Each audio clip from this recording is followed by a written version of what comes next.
Well, welcome to everyone. I'm going to declare the March meeting for the Edward River Council meeting open. And in doing so, I would like to, item one is the live streaming statement. The Edward River Council wishes to advise members of the public that council meetings will be recorded and will be available after each meeting on council's website. All care will be taken to maintain the privacy of those in attendance. As a visitor in the public gallery, your presence may be recorded. By remaining in the public gallery, it is assumed your consent is given in the event your image is broadcast. This includes any filming by television cameras if attendance is approved by the General Manager or me. Item 2 is acknowledgement of country. I'd like to acknowledge that we're here today on the land of the Wamba Wamba Karepa Prepa people. Also, I'd like to acknowledge and pay my respects to past Aboriginal elders, the present Aboriginal and Torres Strait Islander people who reside within this area and their future generations. And statement of purpose is item 3. I have come here as a councillor freely and without bias. 2, represent the views of the community in considering the matters before us today. To vote in a matter I consider to be in the best interest of the community and to observe the code of conduct and respect the rule of the chair and the views of my fellow councillors. We're all in attendance, so there's no apologies. The minutes of the previous meeting, which there was 2 lots of February. Would someone like to move that those minutes be received for the February meeting? Councillor Fogarty, second by Councillor Getz. All those in favour? Against? Carried. And also 5th of March. The extraordinary meeting on the 5th of March. Would someone like to move those minutes? Councillor McCrae, second by Councillor Wallace. All those in favour? Against? Carried. Item 10.1. Hang on. Reports to committee. 9.1. Minutes of the Edward River Concert Band meeting held on the 19th of February. Would someone like to move those minutes be received? Just through you, Mr Mayor, there is a typo in the minute rather than minutes on the opening page of that for the extraordinary council meeting. Sorry. To page 16.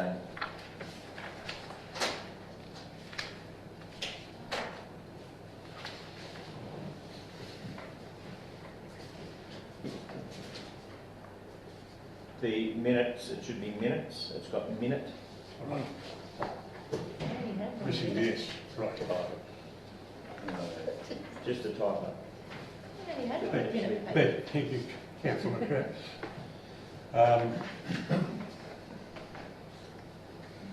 You moved and second? No, I'll just note one thing in here, and sorry, just for the sake of the gallery, we just have 2 or 3 items before we get to the DA, just standard ones. So just an item to note around the band was myself and Councillor Bull attended their last meeting and had the discussion with them around the recommendations from the committee review. The committee review recommended that the band, or we at least look into them becoming a separate incorporated committee. They're pretty passionate about remaining a Section 355 committee. They're open to doing that, whereby we provide less ongoing administrative support. So at the moment, Belinda attends their meetings and does everything. So their preference currently, if councillors are open to it, is for them to remain as Section 355, but for us to reduce that admin support and I guess just continue to work with them and see how that approach works over the next 12 months. The other option, of course, is that we continue to work with them on the path of them becoming an incorporated committee separate from council. Just a question, Mr Mayor. In that I just have a question around the remuneration that council pays to the bandmaster. What does that mean in terms of the classification of the bandmaster? In terms of being a staff member, or it seems a really open-ended position that that person finds themselves in. You know, are they a staff member? Are they not a staff member? If they are a staff member, what implications does that have for council? That I think there's some of the things that I think really need to be worked through prior to remaining a Section 355 committee. And so just on that one point, so no, they're not a staff member. I guess they're paid as a contractor essentially. So we pay an amount, no different to how we pay some other contractors that we pay on staff, or probably similar to how councillors get paid. So there's no superannuation, there's no leave, there's none of that. It's certainly a sort of a contract arrangement. But I think, clearly in terms of improving maybe some written records around how that all comes to be, we could certainly improve on that. So maybe we need to draw up a contract with the bandmaster, making that really clear. Yeah, we can certainly do that. Yeah, probably. Yeah, good idea. Any other questions? All right, the recommendations here we receive and note the minutes of the meeting. Someone like Yeah, I'm happy to do that. Councillor Hall, move. So have we got a recommendation coming out of this, or is it around the 355 committees? Yeah, so we'll continue, I guess, to do work across all of them and bring back to council further in terms of reference delegations. All of that will get worked through. Moved and seconded. All those in favour? Against? Carried. Item 10.1. Meetings of the General Manager and Mayor's Councillors. So councillors, that's just the standard record of meetings attended. It's just for noting. Can I ask Councillor Wallace what he was doing hanging on? Can he?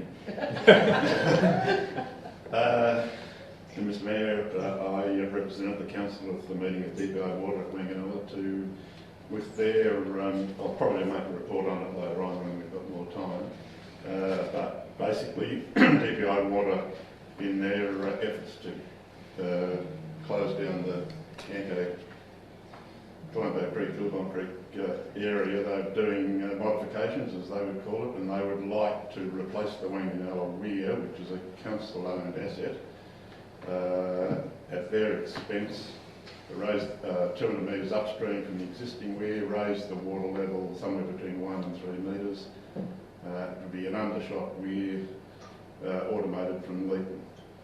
So that was New South Wales Water's recommendation out of the 15 report, wasn't that? Yes. But that's basically it in a nutshell. Okay, thank you. Any other questions? Someone like to move that the report be received? Moved by Councillor Crabbe, seconded by Councillor Betts. All those in favour? Aye. Yes, carried. 10.2, resolutions of council. So again, councillors, this is just our standard monthly update on progress across a number of council actions. There's been a number that have been closed off. We also have a number of policies and strategies that are currently out for public comment and will come to the next council meeting. So just if there are any questions. Councillor Crabbe. Through you, Mr Mayor, probably a question for the engineer. Bottom of page 36, 37 is resolution 219-07168 regarding the sale of tanker trailer units, the fire units. There was one that hasn't been paid for, and was due to be collected before the end of February. I'm just asking what's happened and whether that's going to be re-offered for sale. Through you, Mr Mayor, at the moment, yes, it still hasn't been collected, so again, we would need to bring it back to council as a separate. And that'll be the process, is that it'll then be re-offered within the council area for sale. Is it a matter that the person won't give it up? I will take that request on notice of the Commission. Thank you. Any other questions? No? Probably Someone can't. like to move that we note that report? Councillor Fogarty moved, seconded by Councillor Wallace. All those in favour? Aye. Against? Carried. 10.3, the investment report. So again, councillors, this is our monthly update and investment report. So again, probably just any questions. At the moment, everything's obviously tracking reasonably well. Certainly, investment portfolio is still tracking above budget. Obviously, recent changes and probably ongoing changes with interest rates and things might alter that. And clearly, as we continue to expand all of the the grants, major project funding, that interest revenue will continue to decrease. But yeah, just if there are any questions.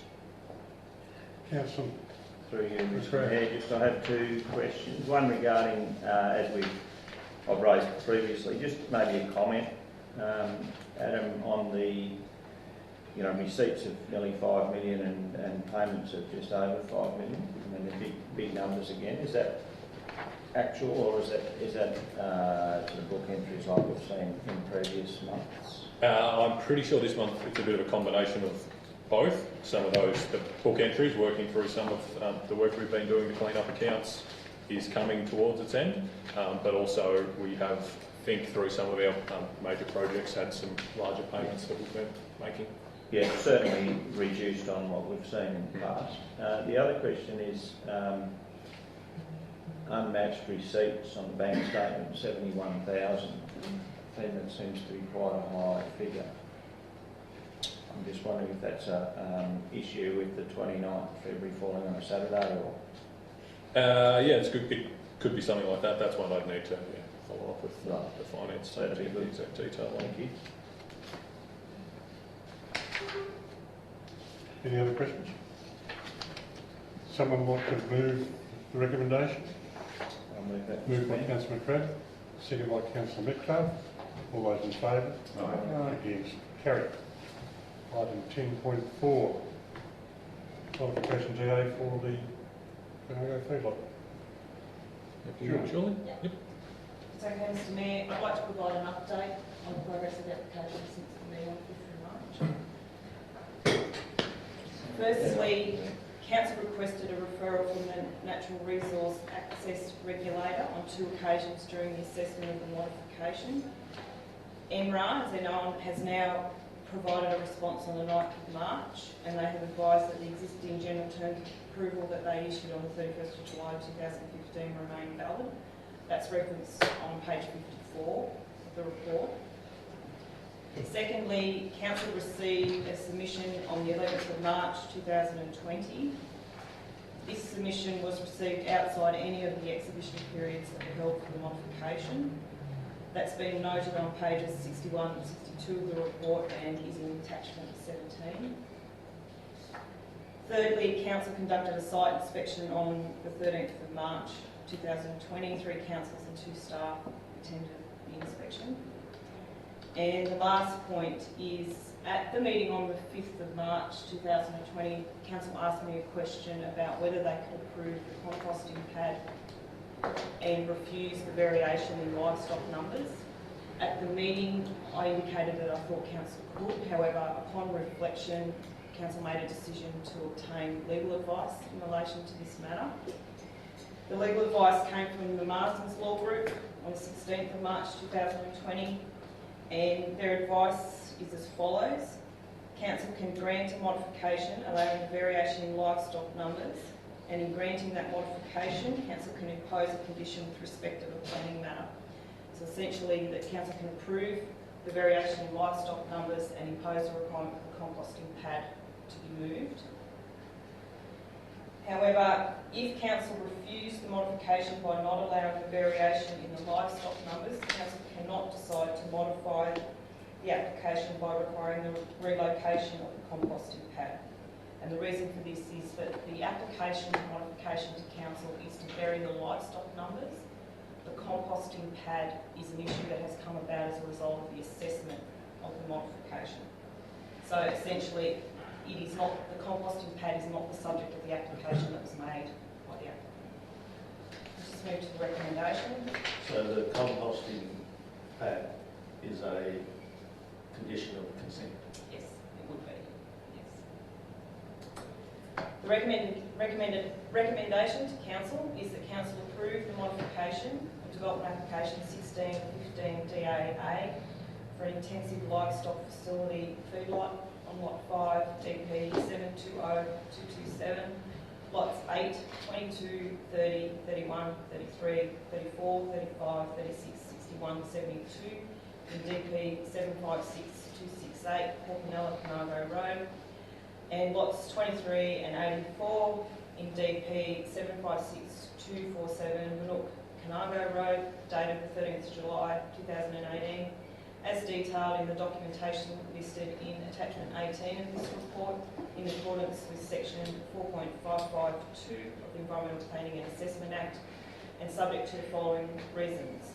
A, the modification complies with relevant environmental planning instruments. B, the modification demonstrates capacity on site for the proposed variations in livestock numbers. And C, the modification identifies a suitable location for the proposed composting pad. And modify the development consent as detailed in attachment 19 of this report. Councillor Hall. Just a clarification through the internet to Julie. So, from the advice we've been given, if we refuse the application as it's written now, the compost pad where it's been moved to would have to be moved back to its original position. Yeah, so if council refuse the modification, the composting pad will go back next to the feedlot as was in the development consent that was issued in 2015. Because that's a requirement of consent, it's a requirement of the EPA licence. Any other questions? The recommendations So here? that's that. Just for Go. some clarity for myself. So that technically is a huge issue because we've heard that the relocation of the pad has minimised some of the odours. And so for clarity for myself, if this application is denied, that means that the composting pad moves back to the original position, which will enhance odours. Correct. Correct. Any other questions? The recommendations here, would someone like to move it? I'll move it. Councillor Crabb, seconded by Councillor Betts. Any further comments or questions?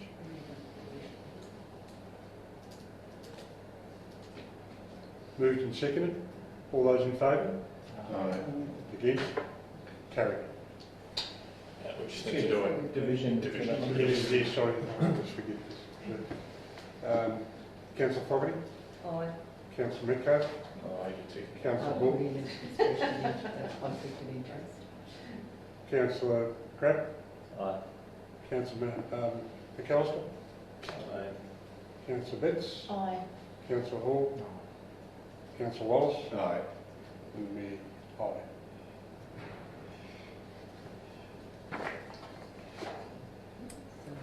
So what did you say? Yeah, Councillor Hall, I think, said it was fine. Oh, sorry. There's your comment.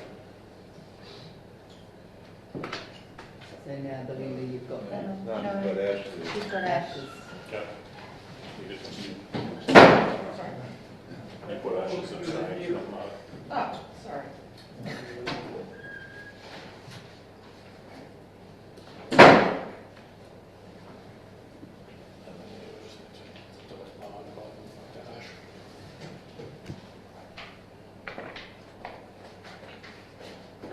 Moving along, 10.5, Environmental Services Report. So the Environmental Services Report for the month of February 2020, we had 25 applications on hand. 7 applications approved to the value of 90,000. There was 2 dog attacks in the month of February and 6 fines were issued, 4 relating to failing to prevent the escape of the dog and 2 for dogs not wearing collar or ID tag.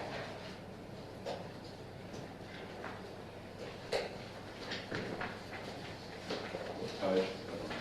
64. 64. I'll move it. I've just got a question. Mayor's absence. You can't question yourself. Hey? I'm going Get Stephen Cheese. Oh, rightio. You're acting mayor at the moment, Councillor Fogarty. Okay. It's just in relation to item number 8, 68-120. I guess it's the Confest. 68-120. Yeah. It's down towards the end Yes. of the report. That's for the camping at Camp, Confest. yes, yes. However, Confest are not running the event at Easter due to the... Right, okay, that was my question, what would be the impact be in regards to what's happening at the moment? Yeah. Mm-hmm. Absolutely not. No, Absolutely nothing. I'll move the recommendation. Right, Moved by Councillor McGrath, seconded by Councillor Bull.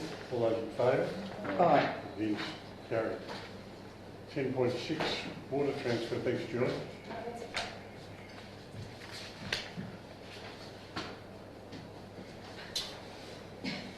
So, councillors, we have a request there that's come through from the racecourse land manager, obviously been signed by a number of the users at that reserve. Given everything taking place with COVID-19 or coronavirus, I imagine actually some of these events now have possibly already been cancelled. I haven't been able to contact to confirm, but I'm pretty sure some of them have. But I think regardless, probably the request from them would still stand, seeking that additional water transfer so they can be prepared on the other side and potentially run events later in the year. Yeah, I'll move. Moved by Councillor Ricardo, seconded by Councillor McGrath. All those in favour? Aye. Against? Carried. I must admit I slipped up on process here. I should have loaded the mayoral minute item 8. And it's in regard to the recruitment of the General Manager. The recommendation is as follows, that the proposal received from Stephen Blackadder and Associates to manage the recruitment of a General Manager be approved. Item 2, that a selection panel of 3 councillors be formed to work with Stephen Blackadder and Associates and provide recommendations back to council on the preferred candidates for the role of General Manager. A, the selection panel will include the Mayor, Deputy Mayor and Councillor Hall. And item 3, that the Mayor source an interim external General Manager for a period of up to 6 months while the recruitment of an ongoing General Manager be finalised. I think we've got everything there. Is there any questions? Someone like to move that mayoral minute? Just clarity, were we going to include on that panel the chair of the audit risk, or a person from the audit risk and finance? Selection panel, that's for, yes, it should be there. Yeah, Or do we want to just put... Can we just make that general license put independent instead of just being too specific? Because if they can't be available, we're back to... Well, I think we decided we weren't going to worry about Mayor, it. Deputy Mayor and Councillor Hall and an independent. well, I thought our discussion was but that we how could you call a Or- person or- from the or- audit risk and finance independent? Because they're not. What's the right term? Mr Mayor, I thought we decided that we weren't going to bother with any independent person on that committee. Not an independent, but we had discussion about the inclusion of somebody from the audit risk and finance committee who would not be independent. That's right, No. so we weren't going to. But there's nothing in that minute about inclusion of someone from the audit risk and finance. Well, are you comfortable just having a member of the Audit Risk Committee? Yes, yes, Just I'm quite one. happy with Yeah, that. to be selected. Yes, yeah. So we can change that.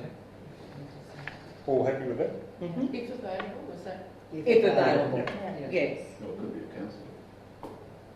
Correct? Councillors on that committee. Mm. Correct. There's 2 on there. One just comes through the door. Yes. Put him on. Yes, with that amendment, Mr Mayor, I'm happy to move that recommendation. Yeah, Right. and I second that. Moved by Councillor McGrath, seconded by Couldn't leave the Councillor room, no. Fogarty. All those in favour? Aye. Is carried. Done. Now back to item 10.7, For what? 7. the customer service charter. Thank you.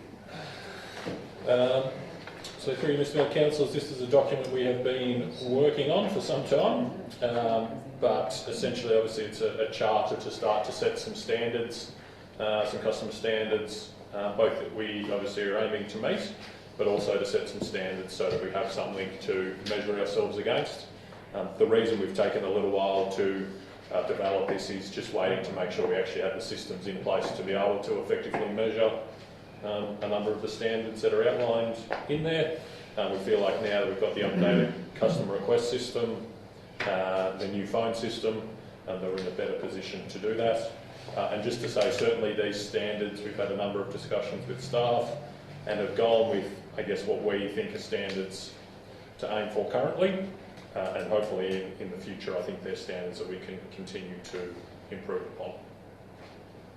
So if there's any questions. I've moved the recommendation. Moved by Councillor Wallace, seconded by Councillor McAllister. Any questions? All those in favour? Against? Carried.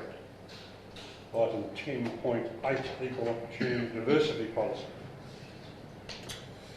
So next one, councillors, this is a legislative requirement for us to have this. I mean, also obviously it's good practice.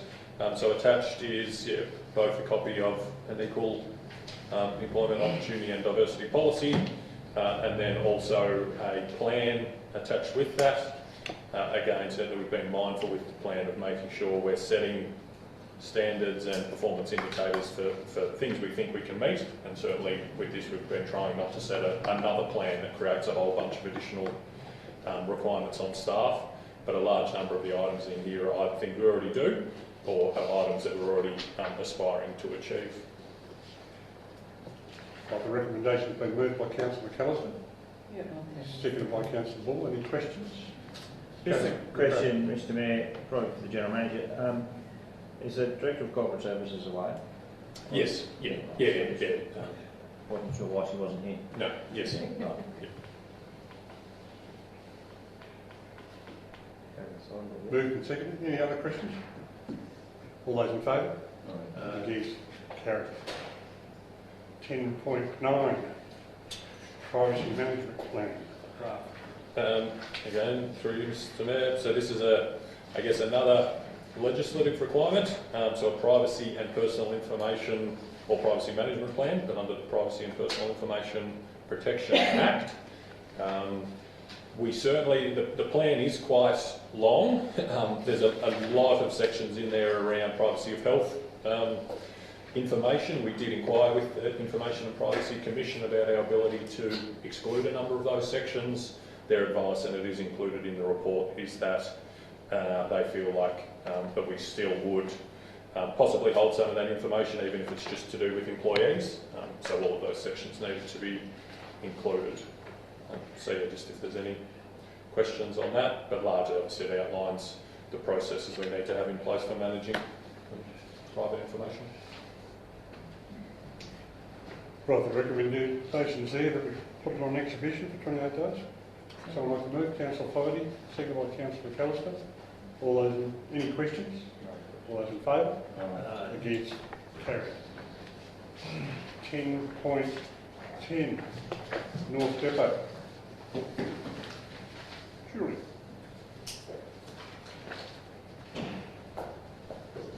The development application relates to the second stage of the redevelopment of the depot.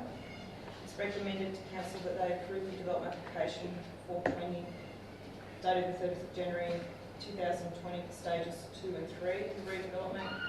Lots 11, 12 and 13, DP 1123768 and Lot 2, Section 36, DP 758782 being 334 to 342 Augusta Street, 219 Wanderer Street and 221 Wanderer Street, North Deniliquin, as shown on the plans 02C3, 03C3, 12C3 and 13C3, as described in details accompanying the development application in accordance with section 4.16 of the Environmental Planning and Assessment Act 1979, and subject to the following reasons. The application complies with key planning provisions contained within the Deniliquin Local Environmental Plan 2013 and the Deniliquin Development Control Plan 2016.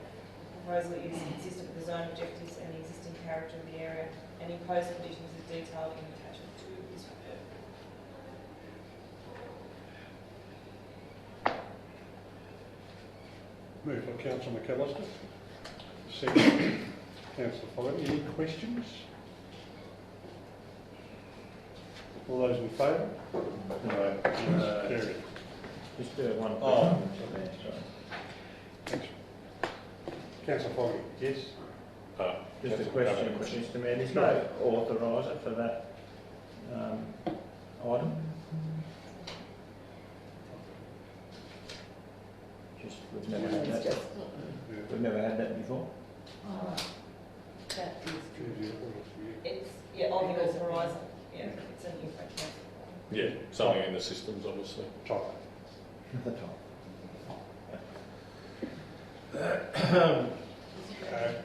Councillor Foggy, Aye.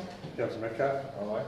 Councillor Bull, aye. Councillor Price, Councillor McAllister, Yes. Councillor Betts, Councillor Hall, Councillor Wallace. Aye. Aye for me. Moving along to item 10.11, which is the Major Projects Program Progress Report. Thanks, Jimmy. Thank you. Thank you, Mr Mayor. Just our monthly update on how our major projects are tracking. Again, the programme in the whole is going very well, we're tracking well. Just some items to note, the Denny Netball Association has a separate report in the workshop, but we do finally have some confirmation from Netball Victoria that they are happy to work with us on a staged compliance course down there and which enables our project to proceed. The improved access and bridge works at the Island Sanctuary, that has now tender has closed and we're in negotiations with the preferred tenderer. It is below the threshold, so we will just appoint somebody in the coming weeks and that work will proceed after Easter. The Urban Road Infrastructure Programme, that work is now 90% complete. There is still some minor work left on a section of Wood Street that was done on this programme, and some further work on Victoria Street, but it is practically complete. The trees along Crisp Street are ordered, and the contract has been awarded to the preferred supplier of the trees, and they will proceed to start planting over the next 2 to 3 weeks along Crisp Street. So we will get some media out on that in the coming days, just to inform people that it is proceeding. And apart from that, the town hall tender is still open, so we have had 3 open days where it was compulsory for interested contractors to come to site and inspect the buildings. So we did have 5 or 6 contractors come to site, and we had a couple of contractors came back twice and brought their subbies as well, so we do have good interest in that. And so we did extend the contract tender period for a further 2 weeks because of the complexity, and so it closes in about 2 weeks' time. So we should get we have good interest in that project. Apart from that, everything else is moving pretty well or complete at this stage. So the recommendation is just to note the update on the report. So I'd like to move the note of progress. Councillor Foggy, seconded by Councillor McCrabb. Do you have a question, please? I'd just like to note the attire of the Director of Engineering rather than shirt and tie. Thank you, Councillor. Any other questions or comments? New citizen. Well, it must be one of these. No? All those in favour? Aye. It is carried. Item 10.12, draft asset capitalisation policy. Thank you, Mr Mayor. As part of Council's asset management and asset valuation framework and procedures, Council needs to adopt an asset capitalisation policy. The policy sets the rules and guidance to staff on projects and works on the amounts for assets that should be capitalised or included in registers, have their value included and depreciated, and the level of which work is considered to be operational and not included in the asset register. Council needs to get to a point where for the works included in the register, it's getting enough money through depreciation to renew the assets, but not so much that the depreciation levels are too high and impacting Council's budget. The values included in the attachment, which is the draft policy, have been worked out based on previous policies that the former councils had, as well as talking to other councils and what are considered fairly common across the industry. for setting asset capitalisation amounts. We're also proposing in areas not only a dollar value, but then also an amount of work just to assist staff in the field so they know if they're looking, for example, replacing a certain amount of curb, that that is going to go over the asset capitalisation threshold and should be considered as a capital works rather than just an operational maintenance type work.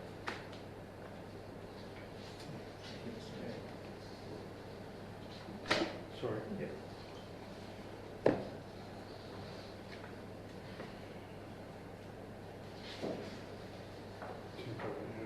I don't have the recommendation. You don't? So the recommendation, councillors, is that council place the draft asset capitalisation policy contained in attachment 1 on public display for a period not less than 28 days. 2, subject to receiving no submissions during the public exhibition period, adopt the draft asset capitalisation policy contained in attachment 1. So there is a recommendation to actually place it on public display or comments from the community.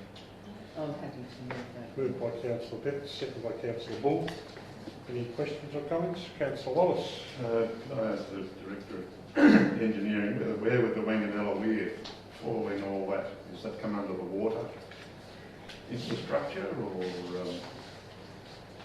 Thank you, Mr. It would generally come through flood mitigation and drainage. Right. So we would, we also have, this is based on our asset plans and our asset strategy, so we generally just come put that flood mitigation and drainage. Oh, I see. Yes. No, thank you. Any other questions? Moved and seconded. All those in favour? Aye. Against? Carried. 10.13 Crown Lands Plans of Management. Thank you, Mr. Mayor. Council as trustee and manager for Crown Lands throughout the local government area is required to adopt plans of management under the Crown Lands Management Act. Council has until 30 June 2021 to adopt plans of management for all its reserves, and staff have a program to go through and put together those plans of management to bring to council for adoption. Plans also need to be endorsed by Crown Lands as part of that process. The first stage of these are just straightforward adopting plans of management for the current purposes and activities on the reserves. And under that scenario can be adopted without public consultation. If council wants to change the purpose or allow additional uses on the land, they need to go to public consultation before being adopted. Staff's recommendation is that they just do the plans of management for the current uses, current purposes, get them adopted, and then once that's adopted, council can work at additional usages or if they want to change it based on that plan of management. This report contains the draft plans for 4 reserves, being the former Scout Hall Reserve, the old landfill site reserve, sewage treatment plant reserve, and the North Tennis Court reserves.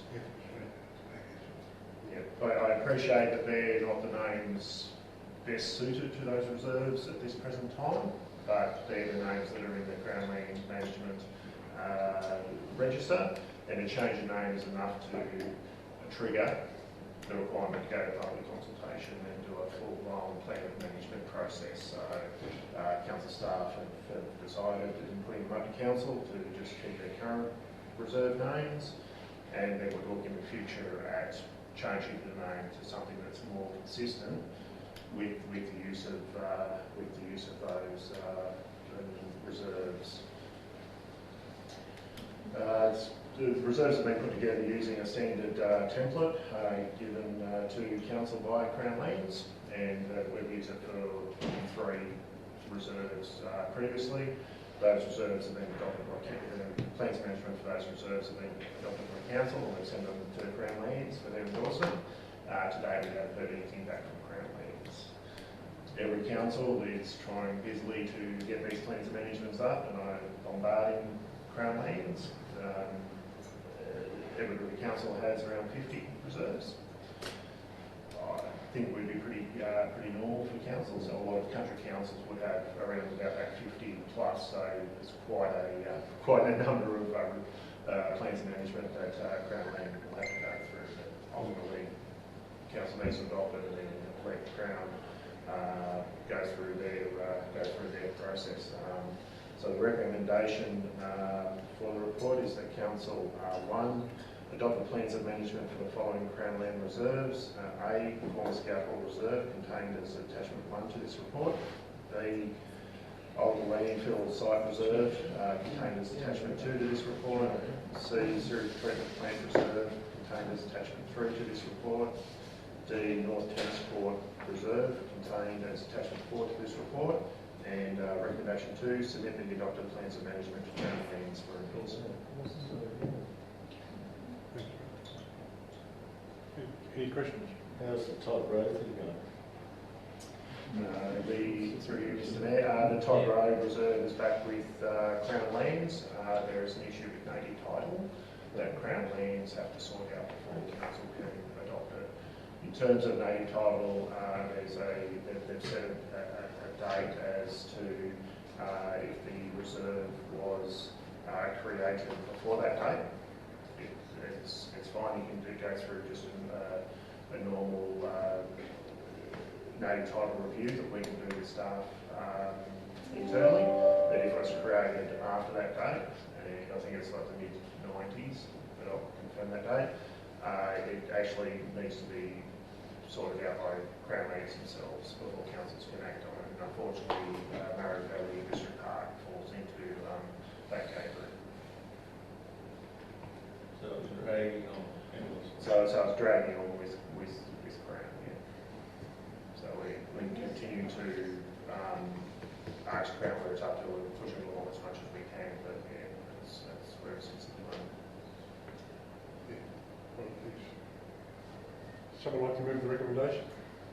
Councillor McAllister, second by Councillor Bull. All those in favour? Against? Carried. Good news, Peter. All the fire trailer's been paid for. Oh, really? Just like that? Amazing, what happens, isn't it? Big Brother's watching me. You probably watched it. Must have been someone in the gallery. Item 10.14, road closures along Cressy Street.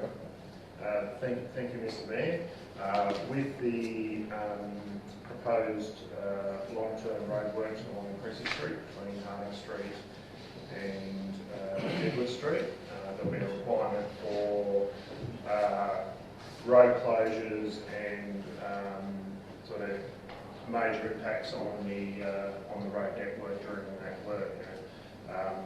It's the intent of council staff and contractors to minimise the road closures, so to do the works as a half road works and leave one lane and one parking lane open during those works. There will just be times where it will be fully closed.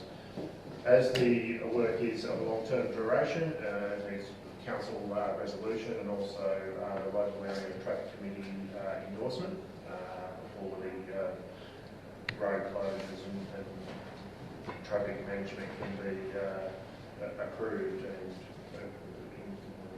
implemented by the contractor. Council staff have sent the application, sent the information to all members of Council's local area traffic committee for endorsement, just by email. It's something that we do regularly with items that come up for the traffic committee. There's members from Wagga who just cut down travel. To date, we've received endorsement from the representative from Transport in New South Wales and the representative from the police. So the other members of the committee is council's member of the committee, and then also the state members representative.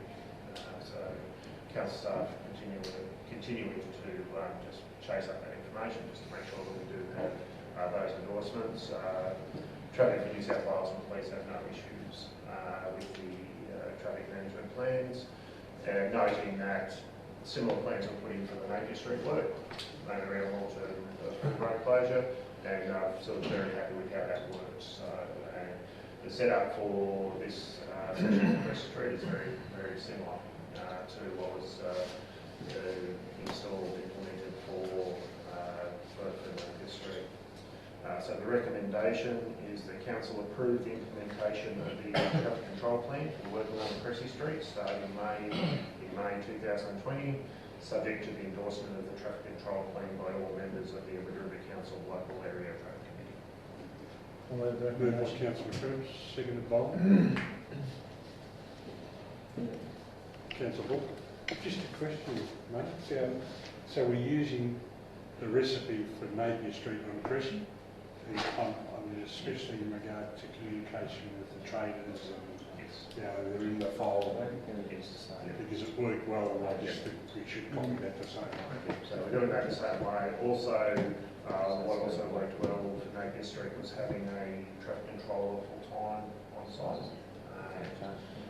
That just was able to deal with a lot of situations, having someone there not involved in the works, be able to make sure that the traffic was going right, interacting with the community and that. So that's dependent on the person from the company that does it, but it's been a requirement in the tenders that they provide that level of service. So the spot for us don't go. It worked really well. So, yeah. Any other questions? Moved and seconded. Yes, been done. All those in favour? Against? Carried. Thanks, Mark. Rate summarisation 10.15. So through you, Mr Mayor. Following the February 20 meeting, one remaining item for rate harmonisation was to bring back an updated community engagement plan at the March meeting. So this report is obviously doing that. Of course, one thing to note, doing community engagement in person over the coming months is obviously a bit of an unknown. So I think possibly we can still certainly do online engagement. And we can, distribute information and a variety of things. Maybe do some online forums if we can.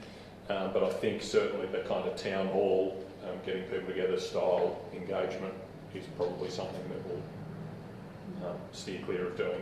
In saying that, of course, there's the advice currently is that gatherings under 100 people inside can still take place. But I think, given the caution being shown by most people, we probably wouldn't get too many people to actually attend. So probably the one thing maybe to do, if we could, in the recommendations, maybe that we adopt it if councils are comfortable, but maybe a second part just that we note elements of the plan may need to be modified in line with the current situation. The other option, of course, is to actually, defer that community engagement bit until. If we were to defer it, it would obviously need to fall within after September with the new council. And I would imagine that's obviously the other option.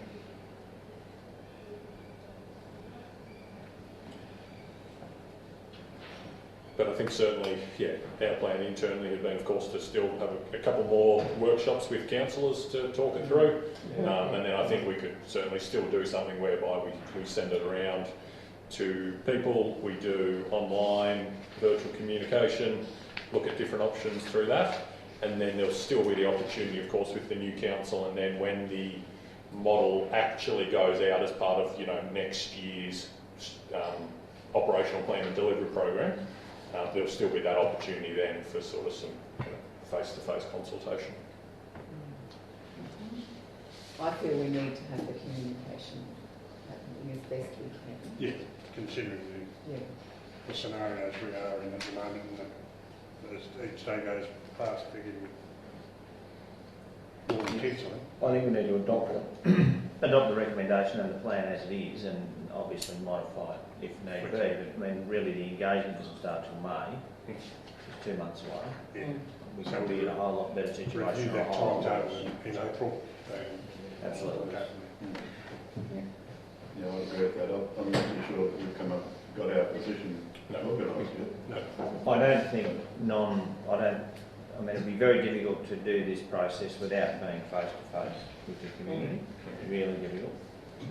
However, we've just got to go with what the environment creates. Any other comments? All right. Someone like to move the recommendation to you, moved by Councillor Betts, second by Councillor Fogarty. All those in favour? It is carried. Policy review 10.16. So, councillors, this is another corporate one. So, this policy has been in place for a couple of years now. The only modification that was made is actually on page 384, just the internal investigating authorities, rather than it previously had a name there for the individual, so I just changed it to a role as opposed to having someone's name. This policy is obviously about if people have internal disclosures, items they think can be corruption, or a whole variety of things that they think aren't being done in an appropriate way. It provides a framework and method for staff to be able to raise those type of concerns. So it's an important policy for us to have in place. I'll move the recommendation. Right, moved by Councillor Fogarty, seconded by Councillor Wallace. Any questions or comments? All those in favour? It is carried. We'll just need to, we'll just need to move. So we had that one late public open report, being the cemetery management operations, yes. Right. and then there's 2 confidential. So maybe if we can just move a motion to accept the 3 late reports, and then we can consider obviously the cemetery one now, and then the other 2 within confidential. Moved by Councillor Accept Wallace, the supplementary report. seconded by Councillor Betts. All those in favour? Yeah. Yes. It is carried. Cemetery report. Thank you, Mr Mayor. So, as Council are well aware, Council operates the cemeteries on behalf of the community. And in 2012, there was a draft operational manual developed, which substantially is how we operate the cemetery at the moment, primarily in Deniliquin. But it was never formally adopted or brought to Council for consideration.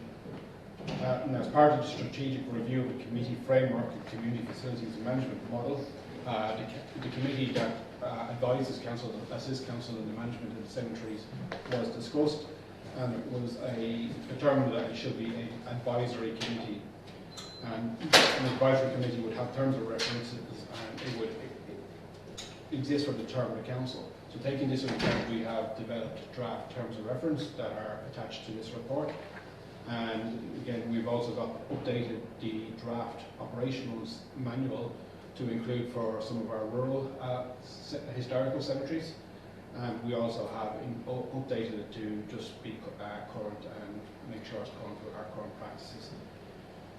There were some issues that have come up on an ongoing basis in relation to the management of the cemetery. The Friends of the Cemetery are a group who work out there based on their own work out there. They assist in the maintenance, and they do a lot of work in the general cemetery primarily, because our role out in the general cemetery is that we provide general maintenance around the area, but it's up to the people who own the plots to actually, and the families of people who are buried out there, to maintain the actual cemetery plots. The Friends of the Cemetery go out there and they do a lot of work on those plots on behalf of the community. Historically, there was an allowance of $10 per site that was given to the Friends of the Cemetery, but now that's not permitted under the local government act anymore, so we would have to put it, if council choose to do that, we would have to support them through a community grant or some other means. There's also been a bequeathment of some money that has been left for work out at the cemetery that is still sitting in a reserve, and again it has been discussed with the group that we can come up with a way to make sure that that bequeathment is recognised and that work out there is done, that has been left out there. So this report, there's a fair bit of detail within all the attachments, and this report asks that Council note place the draft cemetery policy on public display for 28 days. Subject to receiving no submissions during the public exhibition period, adopt the draft cemetery policy. Adopt the terms of reference for the Cemetery Advisory Committee and note the draft cemetery operations plan. Recommendation C. Would you like to move that and put it on exhibition? Councillor Wallace, second by Councillor Metcalfe. Any questions? The $10 to the Friends of the Cemetery, that's just the lawn and the rose garden, not the old. So it wouldn't be a significant amount of money. To you, Mr. Mayor, it wasn't, it hasn't, they haven't been getting it for a Long time. 6 or 7 years.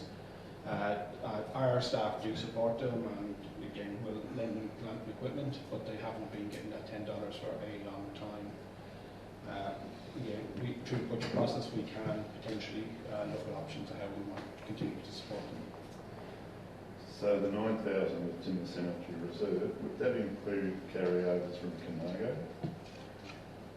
I don't know, Mr. Mayor, I'll have to look into that. It's much hard to track down. Yeah. That's fine. Did we have much? No, I think we budgeted, we had money in the budget area in our cemetery, but Yeah. couldn't recall it actually being a reserve. All right, any other questions? Moved and seconded. All those in favour? Aye. Against? Carried. Right, we now need to move into confidential counsel. Would someone like to move? Moved by Councillor Fogarty, second by Councillor Betts. All those in favour? Right. Against? Carried. Can we have a short break? Yeah, or we will need to just pause. Wait till we go offline. So Pat, is the Wanganella Cemetery still used?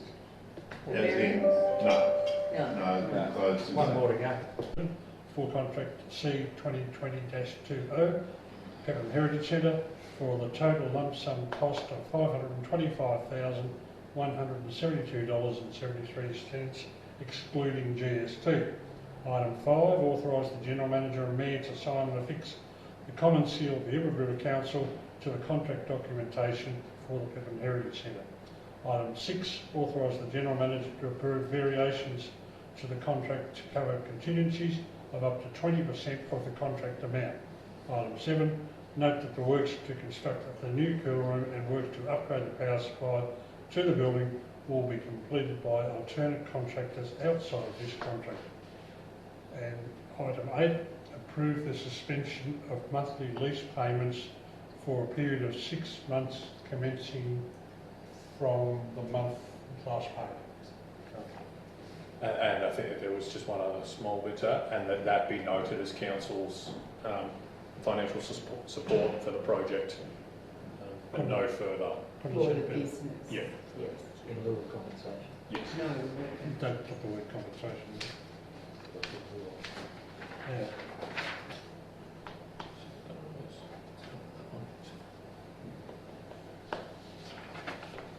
Item 13.4 is the contract C 2020-17 Cressy Street revitalisation and Wearing Gardens upgrade. Accept the tender from Coral Constructions for contract C 2020-17 Cressy Street revitalisation for a total lump sum of $1,301,220, excluding GST. Item 2, accept the tender from Coral Constructions for contract C 2020-18, Wearing Gardens upgrade for a total lump sum of $1,204,567. Item 5, approve $400,000 to be funded from the Council's General Reserve The underground of for the underground of the power lines. the power lines. Okay. Yeah. Writing to us, all right. Do I have to do? Yeah. Just Yes, that'll be item 4. Authorise the General Manager and Mayor to sign and affix the common seal of the Edward River Council to the contract documentation for Cressy Street and Wearing Gardens upgrade. And item 6, authorise the General Manager to approve variations to the contract to cover contingency up to 20% of the contract amount. thank you, Mr. Mayor. And That also- now concludes the council meeting. I declare the meeting closed. Thank you very much.